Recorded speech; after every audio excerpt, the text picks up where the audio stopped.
What is the unborn? Is it a human being or not? Charlie Kirk was making a point about the deleterious side effects of ending the life of the unborn. And one of the ladies just said, so is having a kid. Did I just hear that? She wishes that her mom aborted her? Did she really just say that? He's dropping some important ideas that they need to wrestle with, and they're just not doing it.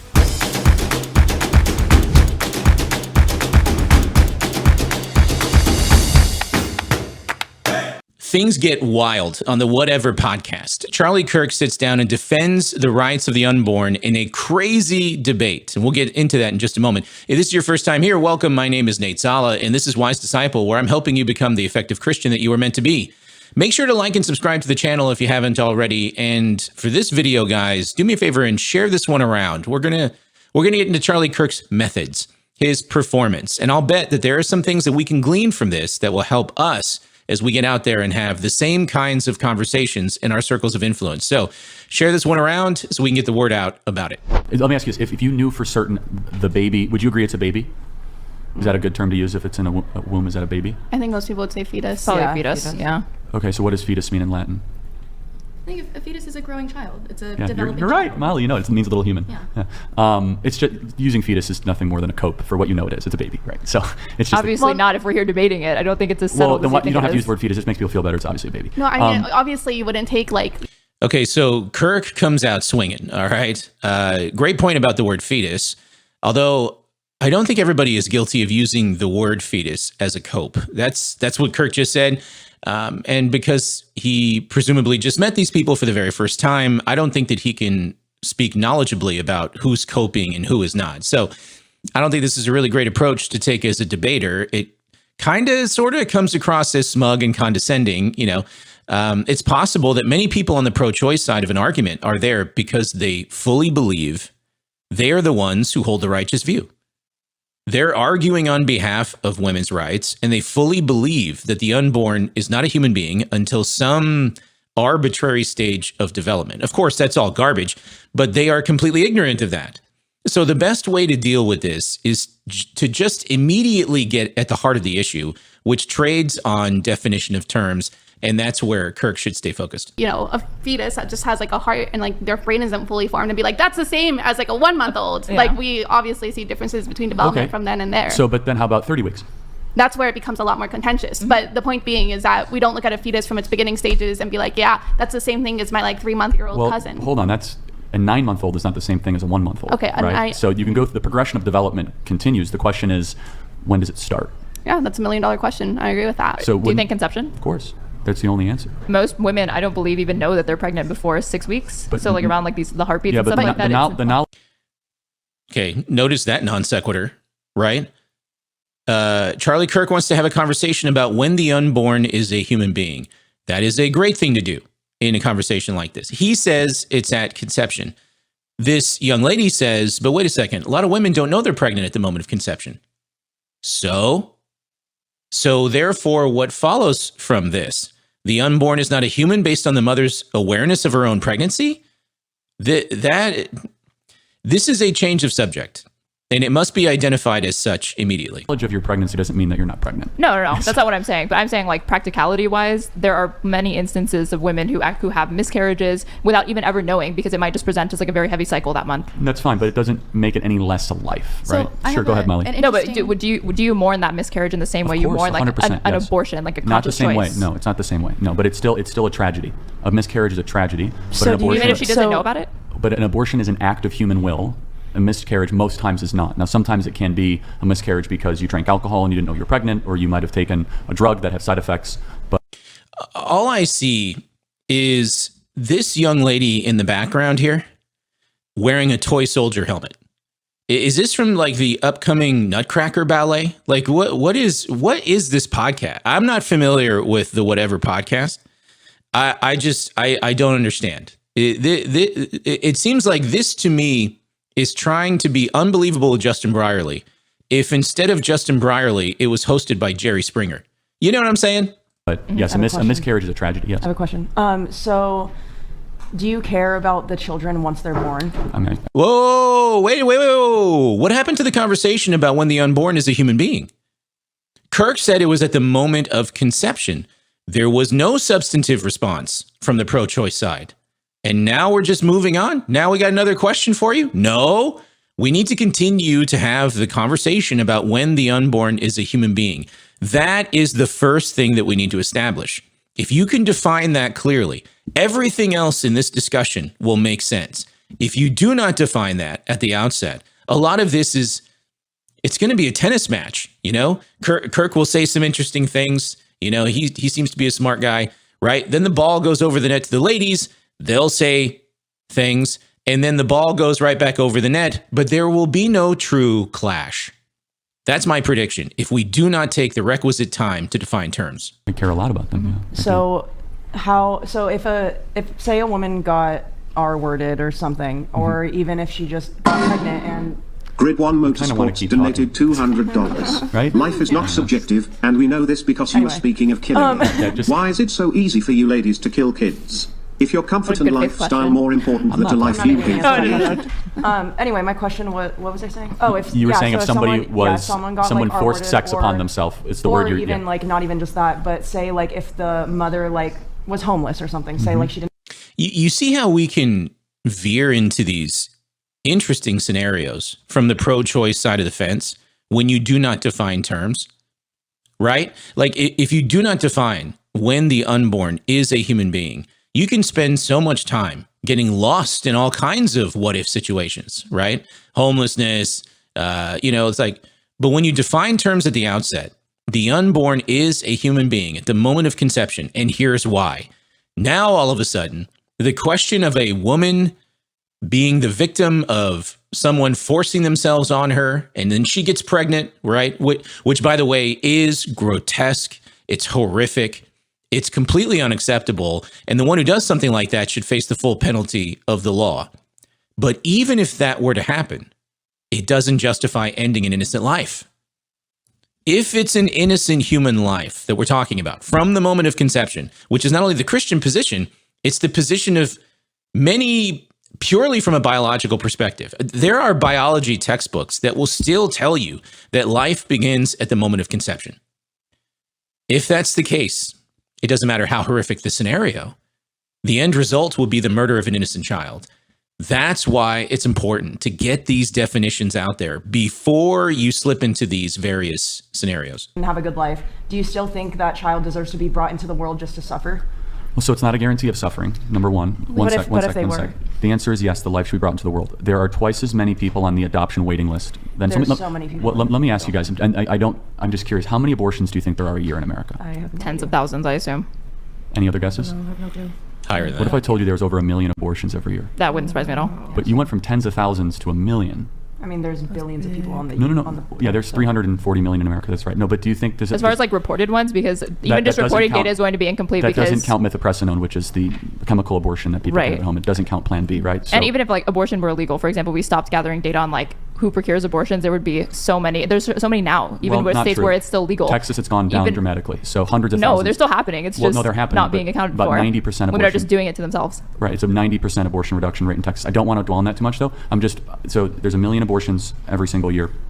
And there's twice as many people there's 2 million people actively on the adoption waiting list. So there's really no such thing currently, there could be, but currently, of an unwanted child. So there's 2 million people wanting to adopt, and there's 1 million people that have abortions every single year. So there's twice as many people that want to get a child. Now, there's a longer conversation about making it less bureaucratic without allowing bad people to adopt kids for bad reasons. I'm perfectly open for that conversation. But to answer your question, I don't love the premise. It's a really good question because a lot of people have it.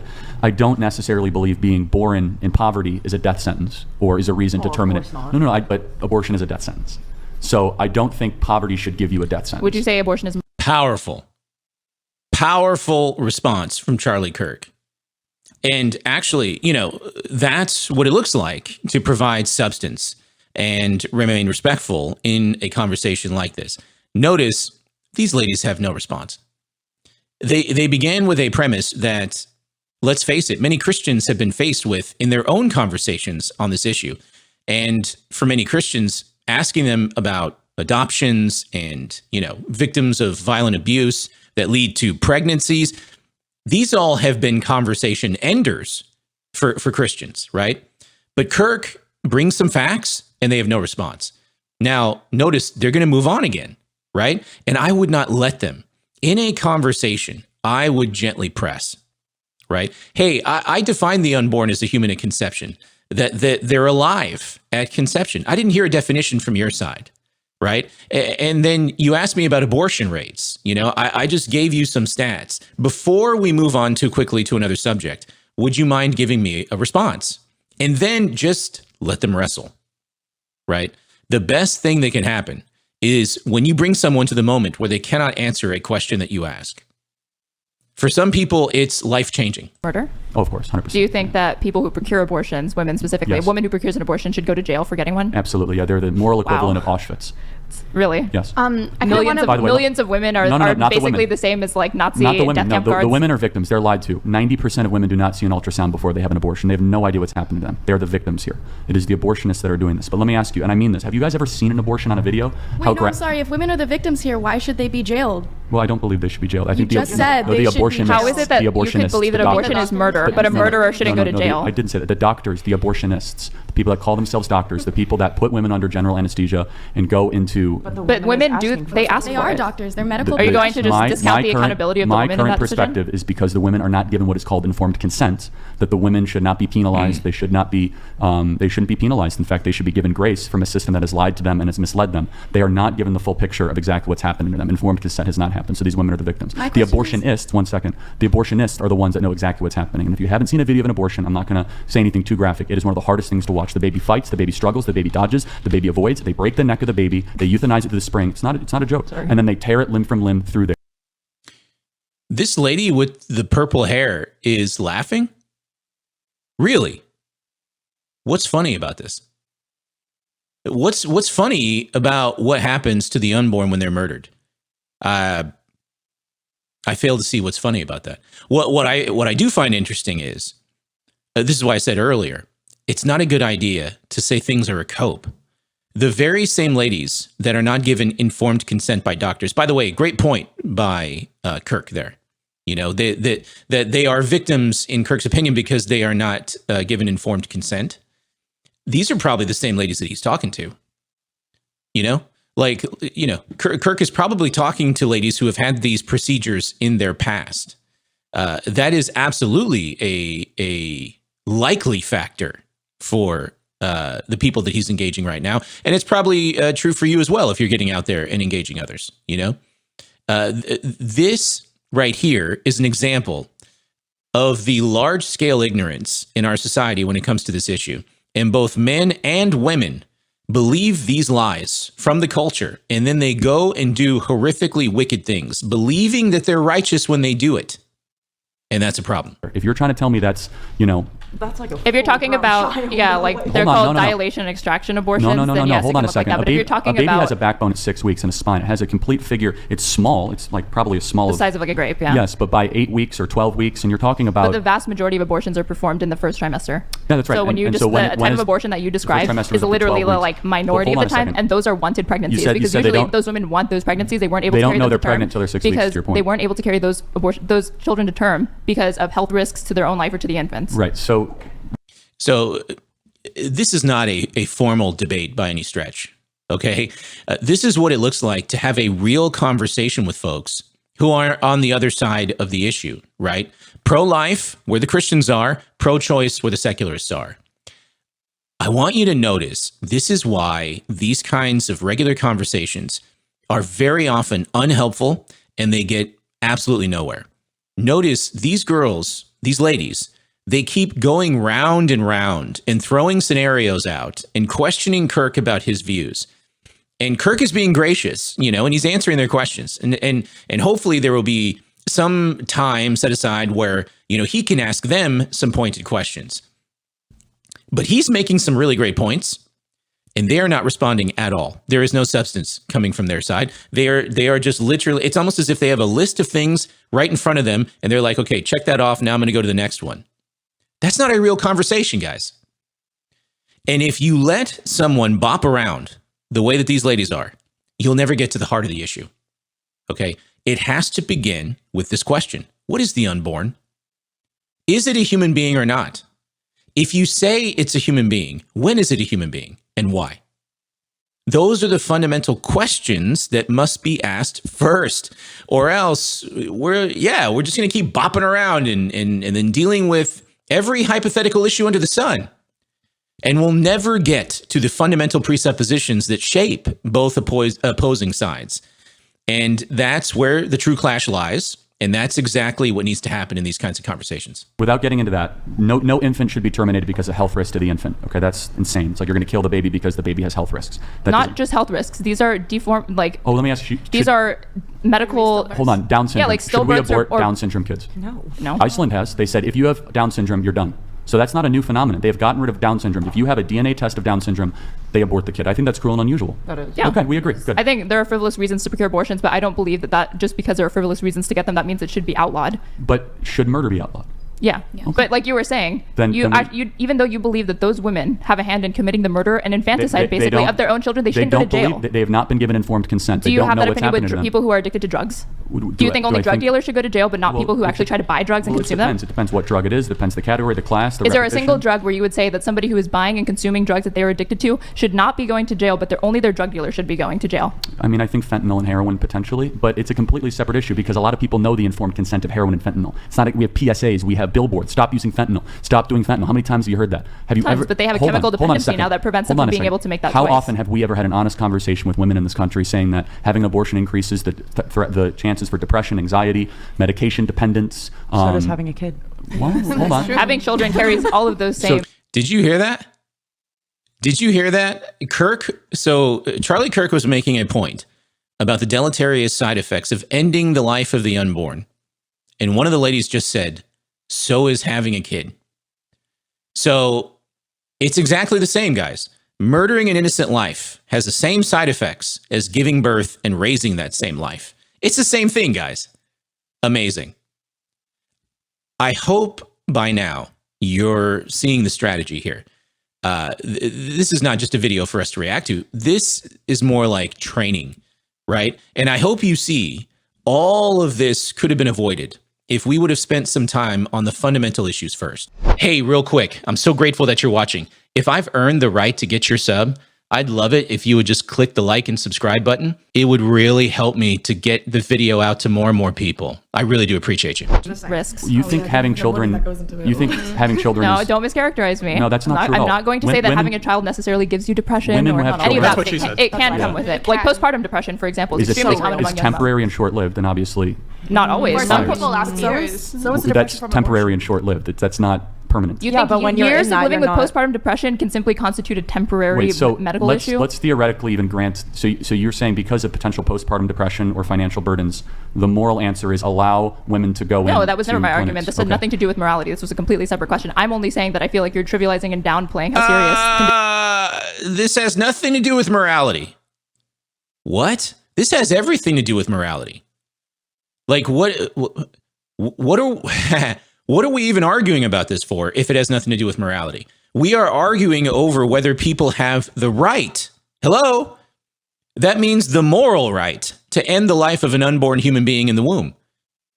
Kirk should clap back on that one. Conditions like postpartum depression can be when you want to write it off as like a it's temporary obviously- medical it's obviously issue real. when it can be years-long battle. Look, especially if it's having children is a untreated. serious choice. So what percentage of abortions, according to the Guttmacher Institute, are not rape, not incest, and not life of the mother? What percentage would you Probably say? the vast majority. 97%. So Yeah. is abortion now birth control? Yes or no? No, I don't think so. I think But- that's situational to each and every Molly, person. do you think that birth control, it could be called birth control in certain Because situations? you're talking about over 1 million abortions, but there's tens of millions of women that are on birth control, that have IUDs, that take birth control pills. So obviously, that's not the only reason why. But it's a Or form that's- of birth control. Is it's it a not? form of- These ladies do not understand the point that he just made. He's what he just did. He's undermining the what if scenarios that have just been thrown his way.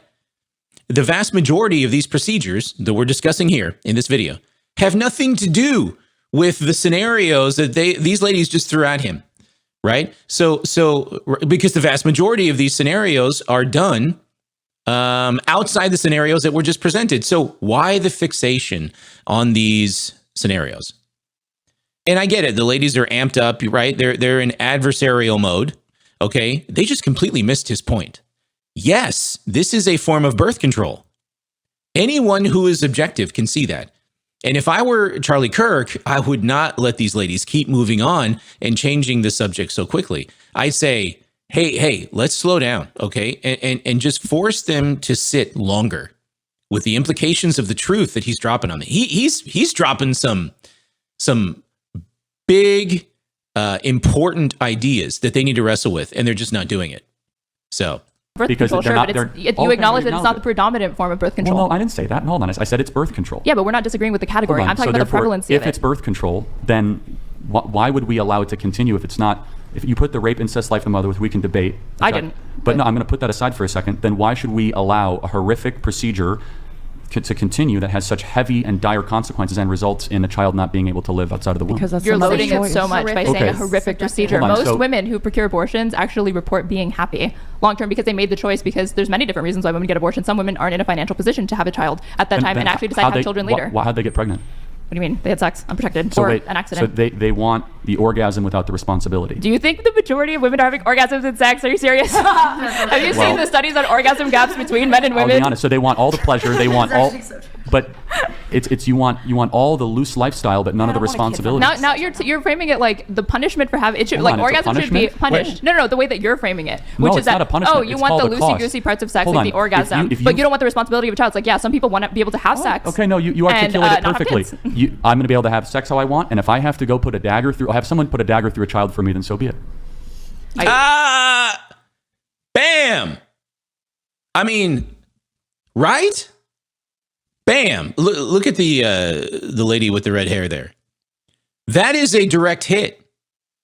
Now, here's why what Charlie Kirk just said is so effective. Okay, this lady with the glasses who's been doing the primary talking this entire time, she just got done saying that women should be able to have pleasure without being punished for that. That was her way of framing the discussion in a manner that is advantageous to her position, right? Kirk just took that and reframed it right back. He took her words and then he restated them in a much more clear and unambiguous way in order to make the point. I think for, anyone who's on the fence with regard to this issue, that what he just did is extremely powerful. For those who've already made up their minds, like these ladies and others, right? They won't be swayed. But for those who are open-minded, okay, they're seeking the truth on this issue. What Charlie Kirk just said outperformed the lady's original comment. Well done. Sure, I guess. Okay. Yeah. No, that you're being morally clear, and basically it's my body. I can do whatever I want with it.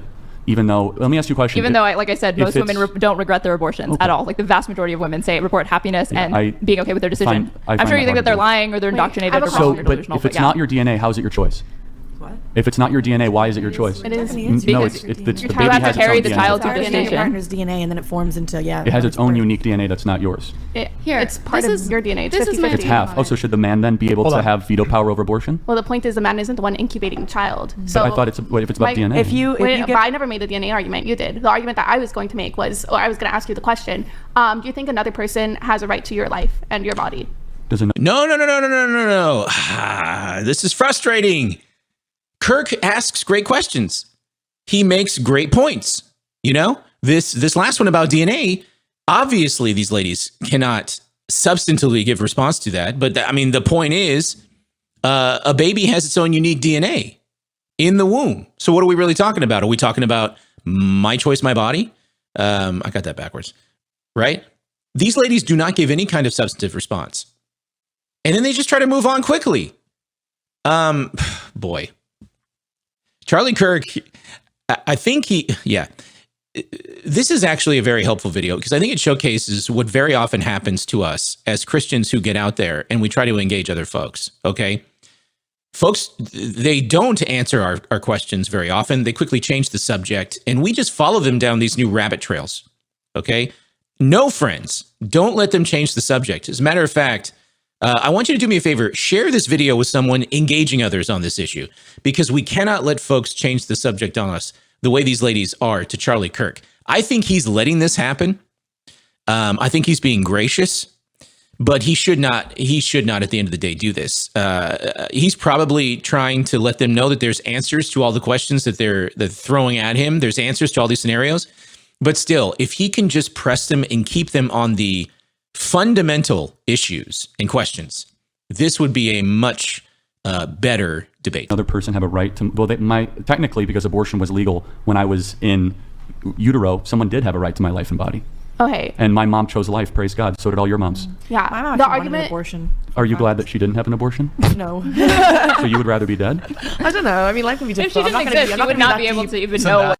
Did I just hear that? She wishes that her mom aborted her? Did she really just say that? You Right on never, that one. what you never materialized. A couple people wanted to come in really quick. It looks like you wanted to come in. I'd like to give you an opportunity to speak. Then I think you had more Pixie than Molly. Go ahead. It was just backtrack just on what he was saying on not wanting to have the responsibility. I think that's really, I don't really think that makes sense because I don't think sex is just for reproduction. It's just like asking you, like every time, I'm not trying to bring in your wife, but every time you have sex with your wife, it's purely for reproduction. I feel like that is very inaccurate. So, I mean, it's hard to expect everyone who isn't in a marriage to just not have sex just because they don't want to get pregnant or just because they don't want to have that responsibility. Wait, did you even make the argument that sex is purely No, for... I didn't. I don't think you did. But Angel's making a good point, and I want to give her credit for this. What she's saying, and it could be misunderstood that I was saying sex is strictly for reproduction. What I was saying is that everything in life has consequences and choices, right? Correct, and yes. at times, the mainstream predominant narrative is that sex comes with almost no downsides, and we're going to give you either the technology, the procedure, or whatever to try to limit those downsides. But the difference is that when my wife and I have sex, if she results to be pregnant, which she did, is that we live with that consequence, which happens to be a positive consequence, right? A huge blessing. Now, I understand what I'm saying is very, very radical and very unpopular, but the ideal should be far less people having premarital sex and trying to have sex within marital guidelines, or at the very least monogamous guidelines, okay? So that if there was to be a pregnancy, that baby could be loved and cared for and brought into this world. I understand it's a hard ideal to even grasp and comprehend in a world where everything is very sex positive and sex abundant, but it's an ideal that I defend nonetheless. I mean, I don't think there's any. Some great points here, and this is the kind of wild worldview gymnastics that we have to engage in to deny the reality that sex is connected to a loving marriage, and a loving marriage is the safe environment for the production of new human beings. You don't need to go to scripture to make that argument. You could say that all by itself and hold your ground in a conversation like this. On the other hand, as Christians, we need to recognize that this issue runs much deeper than even what's happening at this table, okay? This issue, marriage, speaks theology. The deeds that we perform as married people in God's kingdom speak theology to the rest of the world. It speaks of the design and the desires of our Creator, and the command that He gave us, right? To be fruitful and multiply. That's why He gave this command. To leave father and mother and cling to your spouse and become one flesh. And that is a much deeper conversation to be had still that I don't think many Christians are having when they talk about sex and marriage. Thing that's in contradiction with being sex positive, but also wanting to help prevent unwanted pregnancies. I would just say to those women and those people having sex that you should be using birth control and family planning methods to make sure that you don't have any unexpected pregnancies that you don't want to have. To skip the abortion part altogether. I don't think anybody loves their abortion. I only said that people just don't regret them. Are you guys familiar with what's happening with the chemical abortion craze that's going on right now? The pill that... No, not the pill. That's different. I'm talking about where they're mailing chemical abortion packets. Oh, yeah. Where women are bleeding out and emergency room visits are up nearly 300%. No, you guys should look into it. It's a very serious thing. But why is that? Because it's abortion, harder to about to say, it's because women don't have access to safe abortion. So they start resorting to these sorts of methods that are way There's no such thing as a safe dangerous. abortion. Let me be honest. Really? You But said it's that safer when it's there were legal. millions of women that got an abortion, but you're going to say that none of them were, And all of them died after? All the babies did. But did the women? Is it safe? Is it unsafe for a woman to procure an abortion? But it doesn't. Well, hold on. Answer that question. Is it unsafe for a woman to procure an abortion? Once again, this conversation does not matter. It just does not matter one lick if you begin by defining terms, right? What is the unborn? Is it a human being? Is it a human being at conception? If not, why not? You see how safe abortions and whether women have access, it doesn't mean anything if the procedure itself is the murder of innocent human beings. Yeah. All right, I've seen enough. Okay, I think Charlie Kirk did a great job. So I'm not familiar with him as a debater. I do know that he likes to go to colleges and kind of do the Steven Crowder thing and sit outside and have conversations, important conversations with students and things like that. And then, of course, TPUSA is a huge deal. So I don't want to at all sort of downplay his influence. I've not seen him speak before. I've not seen him debate. He seems, though, now that I've watched him, to be somebody who has experience in debate. If I'm right, he allowed himself to be led around by these ladies into the various rabbit trails they took him on, presumably, again, to show them that there are answers to every one of their questions. However, my advice, if you want to get out there and you want to, be like Charlie Kirk and do what Charlie Kirk does, stay in control of the conversation. Don't follow people down these rabbit trails. As a matter of fact, don't let them change the subject on you at all. Begin with the definition of terms, and then let that guide the rest of the discussion. Or else you will never truly clash in the areas that you need to on this issue. Okay, well, now it's your turn. What do you think? Did you see this full exchange? How did Charlie Kirk do? Let me know in the comments below. Very fascinating discussion. The Whatever podcast. Yeah, I don't get that podcast at all. Hey, if you made it this far, you need to join my Patreon community. Even if it's for free, you can start reading the Bible with me right now. If you're curious about the kinds of connections that I make as I do these kinds of reactions into the scripture and things, well, then we should read the Bible together and I'll show you how I do it. We're doing a Bible study right now for free for the Patreon community.